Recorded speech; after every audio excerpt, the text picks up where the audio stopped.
interesting event. So, in summary, you are given a 180 card deck. The deck is massive. I've tried to look through all of the cards, but it's going to be very, very hard, even for really good players who play a lot of times, to remember all the cards that are in your deck. It's 180 cards, so you never remember all the cards that are in your deck. There are some things that are very important that might help you sort of play the game, and that is the way the curve goes. In your 180 card deck, you have the vast majority of the cards, so 90 odd of the cards are 2 drops or 3 drops. Why is that important? Because that will tell you sort of how much mana you need to generate over the course of the game in order to be more likely than not able to play your deck. Very important. This figure here, the average of 3.2, also very important in enabling you to understand that once you get to about 3 or 4 mana on the board, you should be able to play the vast majority of your cards. We're talking about over 100 cards you will be able to play. The second thing, which I think is quite important for you to know, is that there are only 3 planeswalkers in the deck. There's an Ajani, there's a Jason, there's a Yangu. The Yangu is not very good. I'm going to see if I can find the Yangu in here. It's a green card.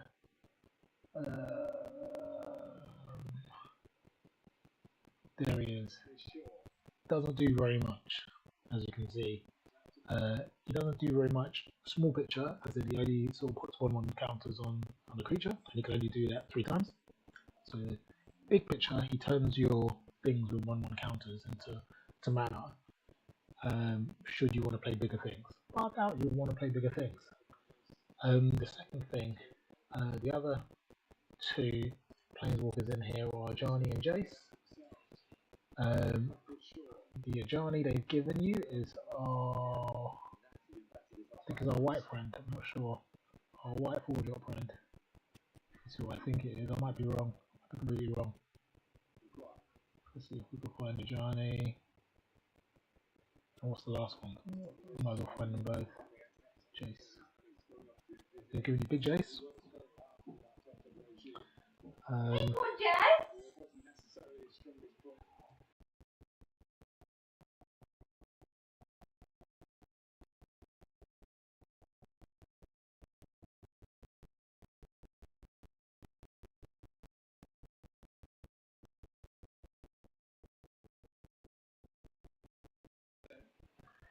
So we've got the Jace. I've got a big Jace. Big Jace. Draw your second card for 1/1 counter, which works quite well in Yangu. And you've got Ajani. Oh, we've got big Ajani again. 1/1 counters. So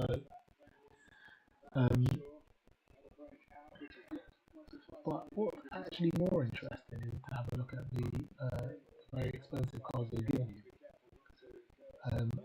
And the very expensive cards they've given you aren't really ones which I think that you will want to play.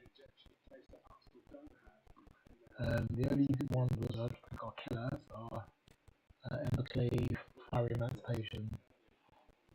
They're absolute bombs. If you can play them on curve, they're going to come down and end the game. But generally, the big cards aren't that important. So in my mind, this is a format which is a little bit like draft. So it's a little bit like draft in that it's very unlikely you're going to draw cards you know. You have to be able to analyze your hand and make synergies with what you have in your hand and be able to outplay your opponent. So it's really good format, really quite interesting. So let's hop into a couple of games so that you can see how this format plays.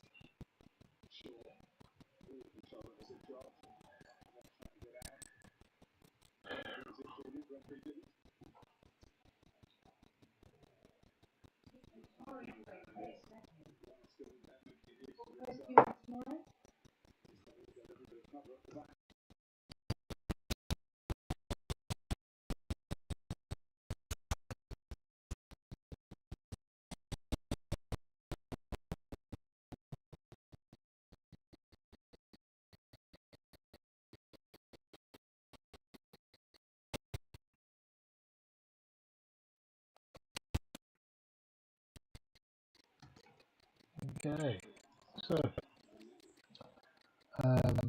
we've got three really expensive cards. This one's really good because it kills a thing. This one only kills a thing if you attack that turn. This one draws a card, but it's a very expensive way to draw a card. And this one helps you. It's worth holding around. So I think this one is the one we're going to turn into a mana, and we're going to keep the shock open.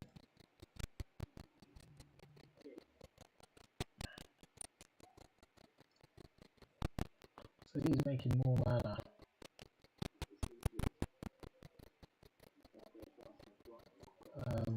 Okay, well that's useful because we can just now get rid of that before we put some counters on itself. Okay, so this is the weakest card in the hand, so we just create another mana and we'll let it roll on. So we're looking to play the Arbor Eternal on our turn 3 play into Squad Commander for our turn 4 play, unless we draw into better cards. So we've gone past turn 1, so we could go straight into our turn 3 play.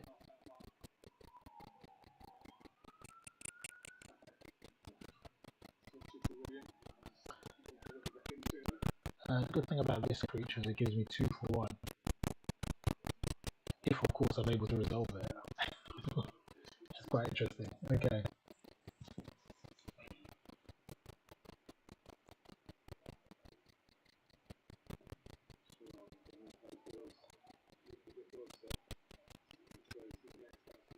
So there's a pretty high bar for the next thing. Ooh, that's hard. That's terrible. That's not good for us at all. So we're going to play our rogue. We haven't got creatures to target, so we're just going to hit him in the face. That's fine.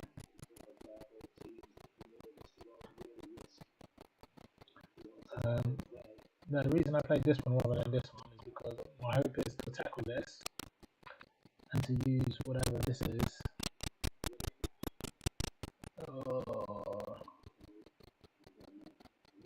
Yeah, you can't really attack with that, so we'll hold on to that. So we're going to attack. That's the plan. We've held this open just in case we want to do a -4. I'm not going to do a -4 for that. I'm just going to clear his board.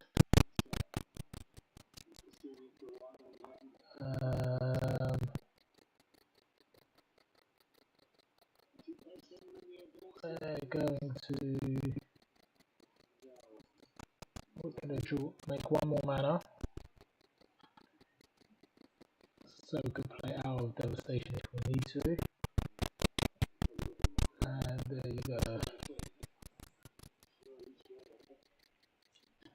So we've got a rogue, we've got a wizard, we've got a warrior.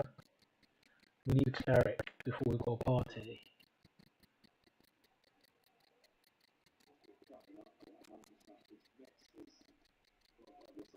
This is more likely to land, so this is more likely to do damage to, which is awesome.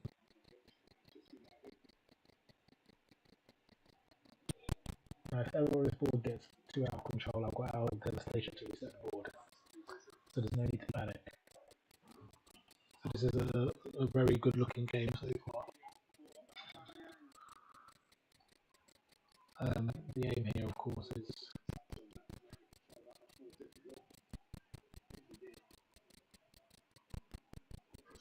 to use my resources more efficiently than he's going to use his resources.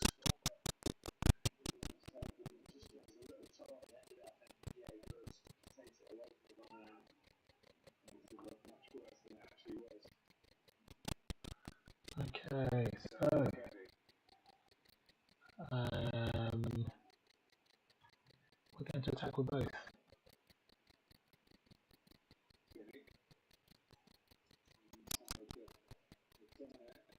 That's a warrior's not a cleric, so that's not what we need. You have to block a 2 for that.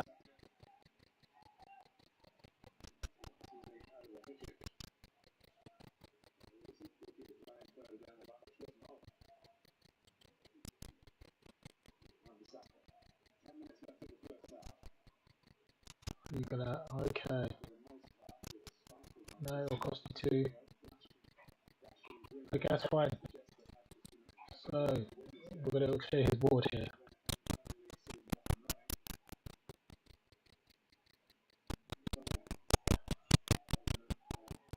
Oh, maybe not went up. So you've got protection from red.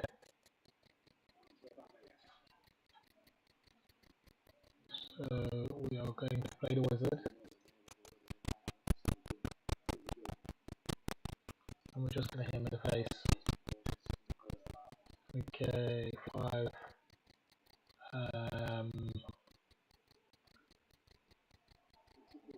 Yeah, I don't think we need this. I think having the mana actually will be a good thing. So that's a card we could trade in for a resource.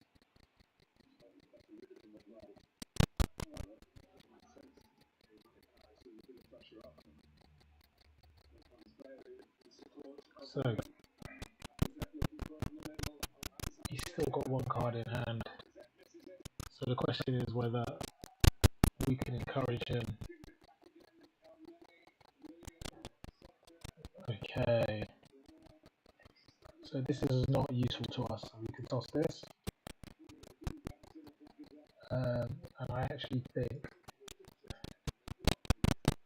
our devastation is actually a good play here.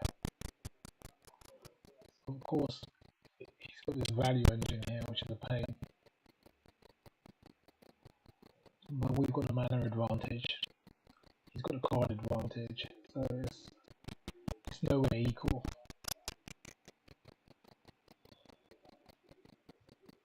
That's not bad. Not a terrible position.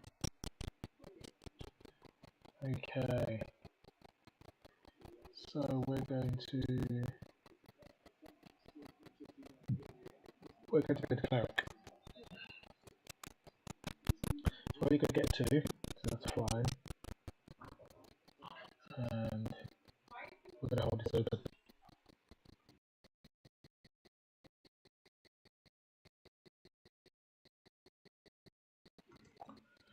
So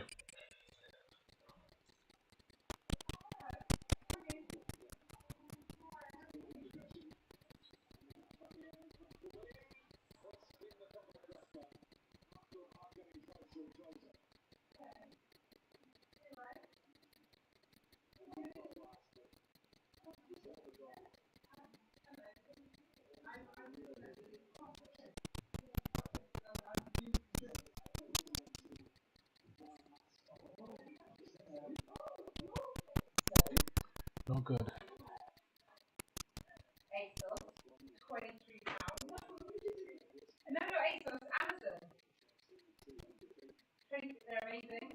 Okay, we're going to hold this.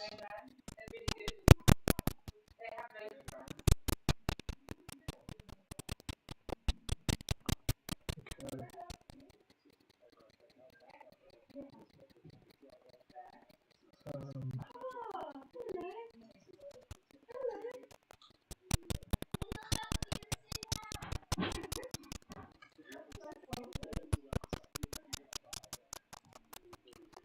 With the hope.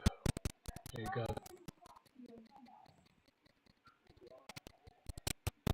Oh, card advantage.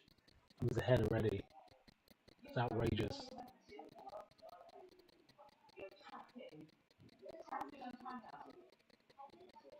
This is a really good format. I'm going to have a lot of fun with this format.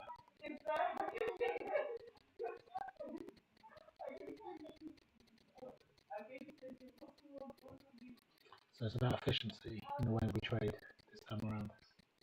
Really, really important that we're efficient.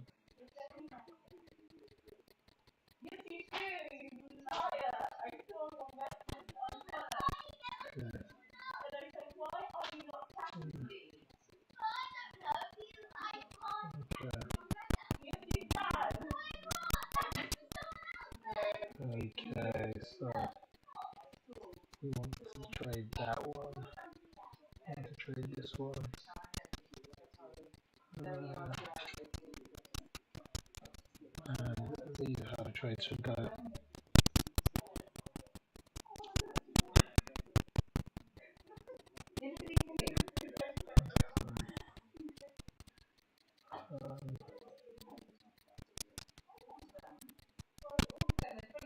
Okay.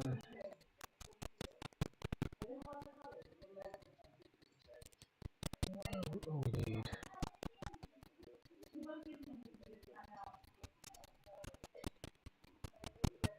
Let's get rid of some of this stuff. Okay.